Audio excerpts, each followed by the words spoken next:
Merhaba arkadaşlar, kanalıma hoş geldiniz. Bugün sizinle beraber aklınızdaki kişi bugün hayatında neler yaşıyor ve siz neler yaşayabilirsiniz? Bunlara bakacağız. İlahi güçten en net bilgileri alarak aktarabilmek için niyetimi alıyorum. Enerjiye dahil olmak için kanalıma abone olmanız ve bu videoyu beğenmeniz yeterli olacak. Kartlarımı hazırlarken bilgilendirmelerimi de hemen ileteyim. WhatsApp'ta ücretsiz bir şifa grubumuz var. Dileyen arkadaşlarım açıklamalar kısmındaki linkten bu gruba dahil olabilir. Bunun yanı sıra bir atölye çalışmamız var. 29 Ağustos tarihinde başlayacak 3 günlük bir çalışma, dönüşüm atölyesi olacak. Dileyen arkadaşlarım WhatsApp'tan ayrıntılı bilgi alabilirler. Bu çalışmaya katılmak isteyen arkadaşlarım. Bu çalışmada özellikle hayatınızda değişim ve dönüşüm istiyorsanız ama nereden başlayacağınızı, nasıl yapacağınızı bilemiyorsanız eğer bu konularda hem bilgileneceğiniz genel olarak hem de şifa çalışmalarının olduğu bir atölye çalışması olacak. Değişim ve dönüşümle ilgili, blokajlarınızla ilgili arınma çalışması, Jin Adrian arınma sistemiyle olacak. Anne karnı şifa çalışması olacak. Çakra dengeleme çalışması olacak. EFT ile kendini kabul etme çalışması yapacağız.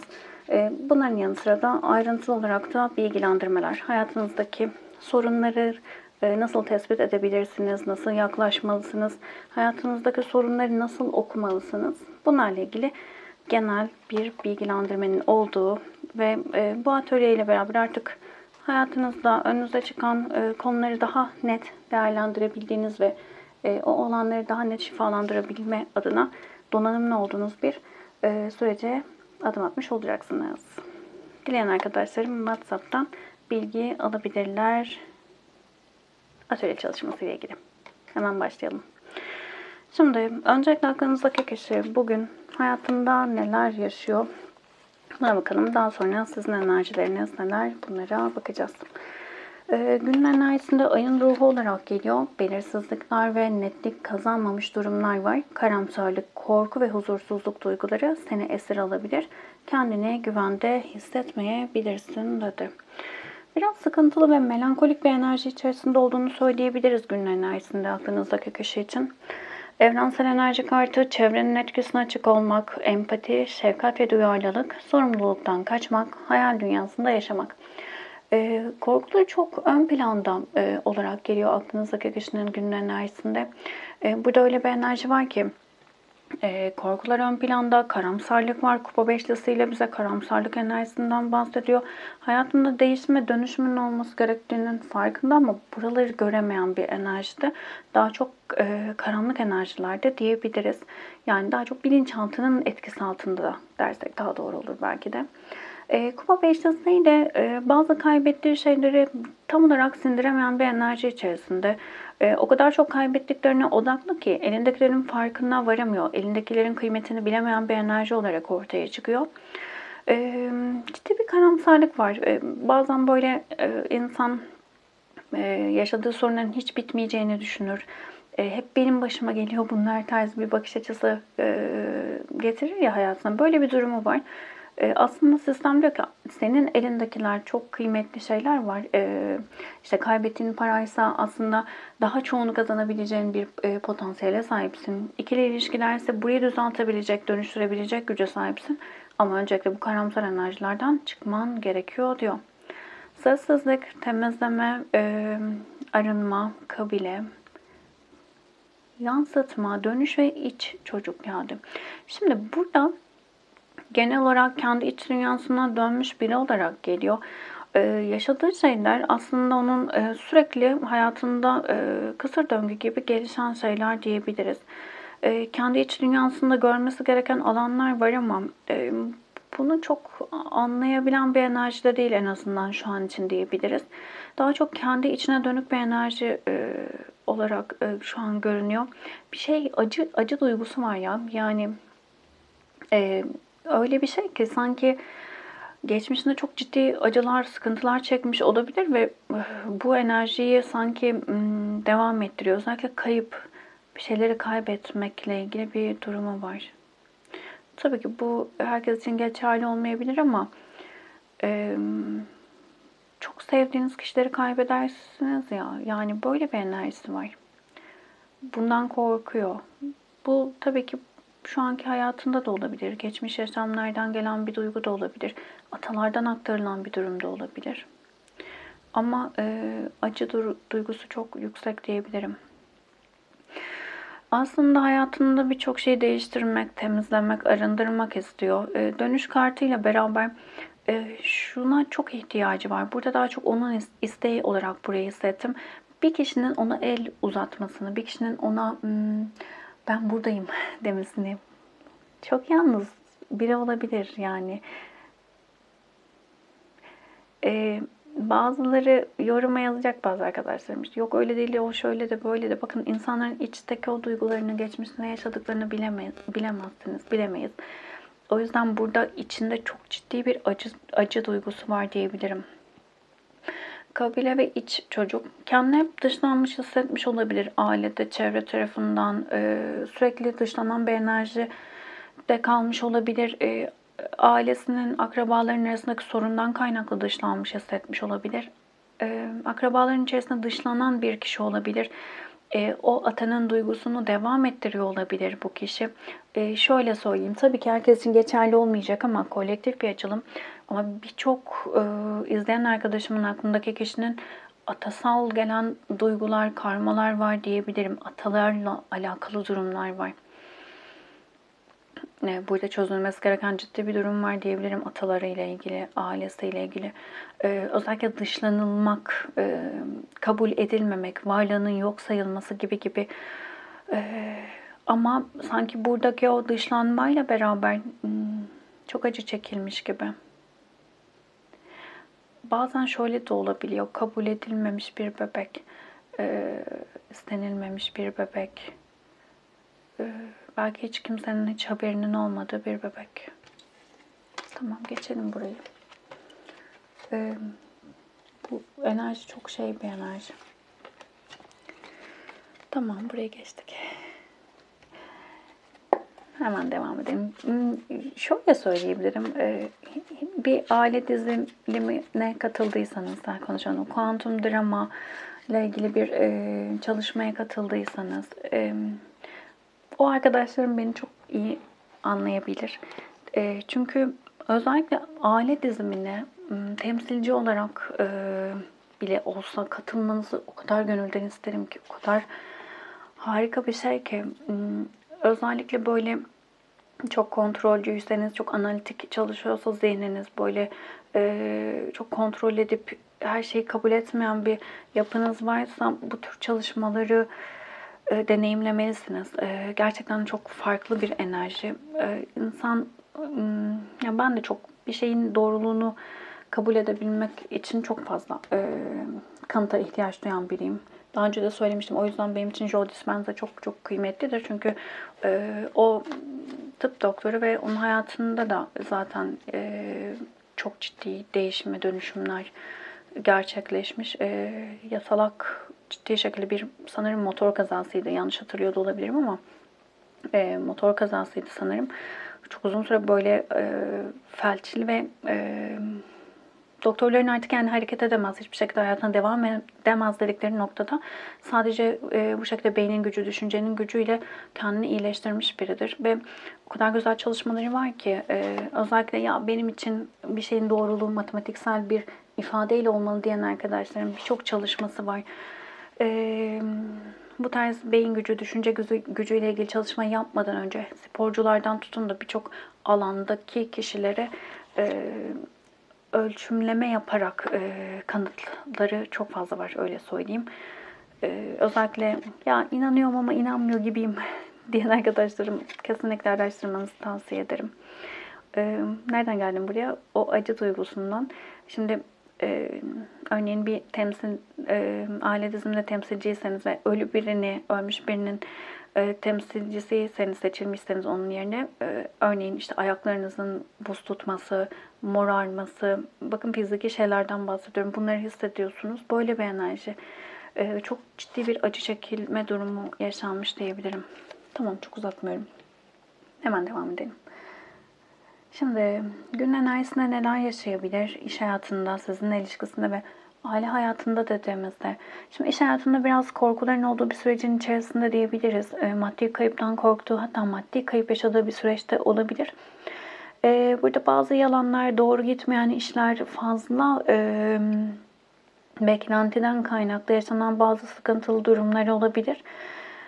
Biraz güven sarsılan durumlarla karşı karşıya kalınmış olabilir. İş hayatı birazcık sıkıntılı diyebilirim. Bazı yüzleşmeler, bazı gerçeklerle yüzleşip kabullenme durumlarının aktif olduğunu söyleyebilirim. Bazıları için maddi kayıp korkusu var, bazıları maddi kayıp yaşamış olabilir. Biraz sıkıntılı bir süreçte, en azından iş hayatı diyebilirim şu an için. Sizinle ilişkisinde neler olabilir? Of, çok ağır bir enerji ya. Kılıç beşlisi, yıkılan kule ve yargılama kartı. Şimdi ikili ilişkinizde, sizin arasındaki ilişkide çok ciddi sorunlar var. Birbirinizle sürekli savaşan bir enerji içerisinde geliyorsunuz.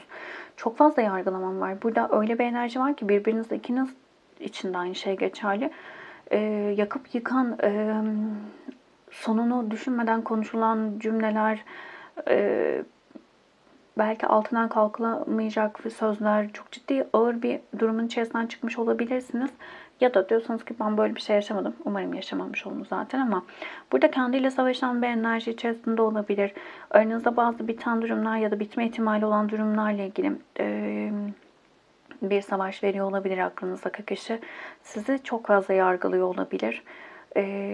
Ama burada yani öyle bir savaşın içerisinde ki yara alıyor, yara veriyor ama kazananı olmayacak. Neden böyle?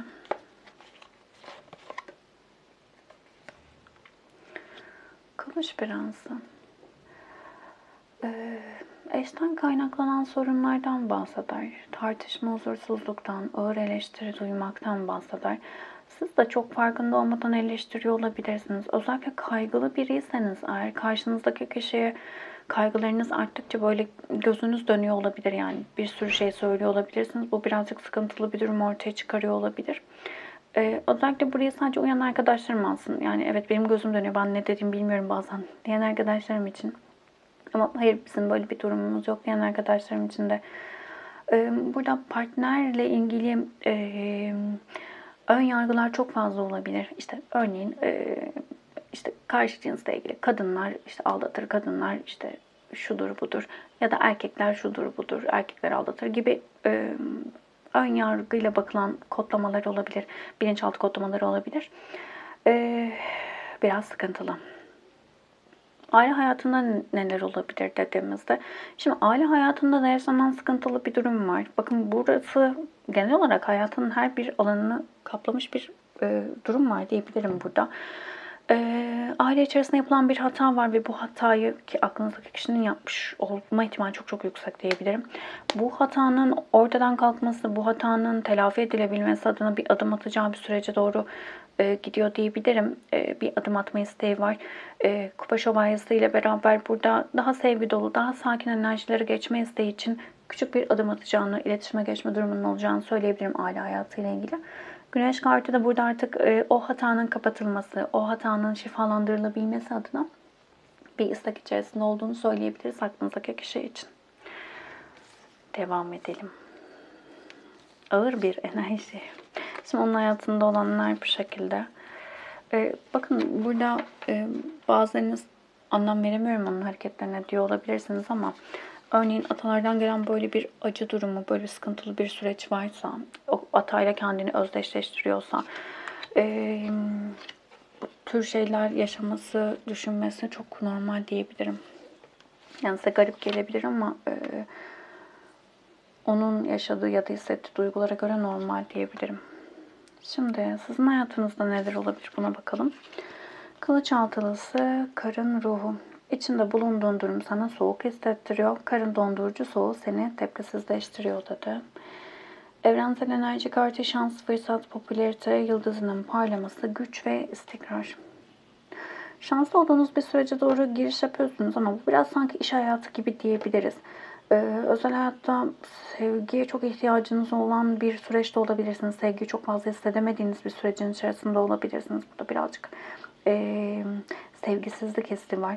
Şimdi istemeden de olsa, çok böyle gönüllü olmasa da alıştığınız ortamlardan uzaklaşmak zorunda kalmış olabilirsiniz. Belki bir iş değişikliği, belki bir şehir değişikliği düşünüyorsunuz ya da istiyorsunuz. Ya da bir düşünceyi artık geride bırakma isteği içerisinde olabilirsiniz. Çok nasıl konuştum bilmiyorum ama. Ee, Yani artık şöyle bir enerji var sizin enerjinizde. Yani artık ben buradan ne olursa olsun çıkıp gitmek istiyorum. Yani bu sorun, bu durum her neyse ben buradan artık arınmak istiyorum dediğiniz bir sürecin içerisindesiniz. Ruhun karanlık gecesi, madde dünyası sıkışmış. Yükselen Aytan, bağlı ve ilham perisi. Şimdi madde dünyası parasal konular da olabilir. Bunun dışında işte ego olabilir, köklenmek olabilir. İşte ikili ilişkilerdeki o cinsellik olabilir. Bunun gibi durumlar olabilir. İş hayatındaki o egosal durumlar, güç savaşları olabilir gibi bir sürü şey söyleyebiliriz. Burada genel olarak madde dünyası ile ilgili birçok konuda sıkışmış hissediyor olabilirsiniz. Sistem her taraftan sizi zorluyor olabilir. Burada net bir şekilde o karanlık tarafı görmeniz gerekiyor. Burayı kabullenmeniz ve burayı şifalandırabilmek adına adımlar atmanız gerekiyor diyebiliriz. Enerjiniz artıyor. Özellikle bağlılık ve bağımlılıklarınızla ilgili yüzleşme yaşamak zorundasınız.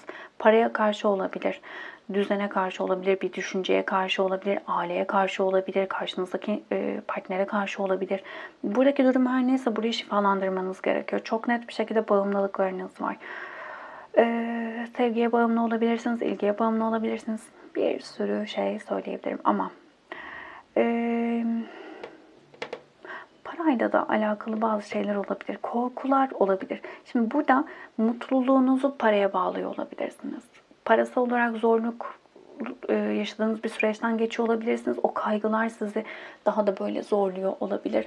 Ve bu alan sizi teslimiyetten, ilahi güçle bağlantıdan uzaklaştırıyor olabilir. Dikkat etmeniz gerekiyor. Her ne yaşıyor olursanız olun durup kendinize sormanız lazım. Ben şu an ne yaşıyorum? Ne hissediyorum? En kötü ne olabilir? Ya ne yaşıyor olursanız olun. En kötü ne olabilir sorusunu sorun kendinize. Bu alan size çok güzel kapılar açacaktır diyebilirim. Çözüm adına. Şimdi bugünün mesajlarını da alalım. Bugün biraz iç karartıcı bir haber verici insan gibi oldum ama bu açılımları dinlediğinizde tabii ki de yolumuzu aydınlatabilmesi adına bu açılımları dinliyoruz.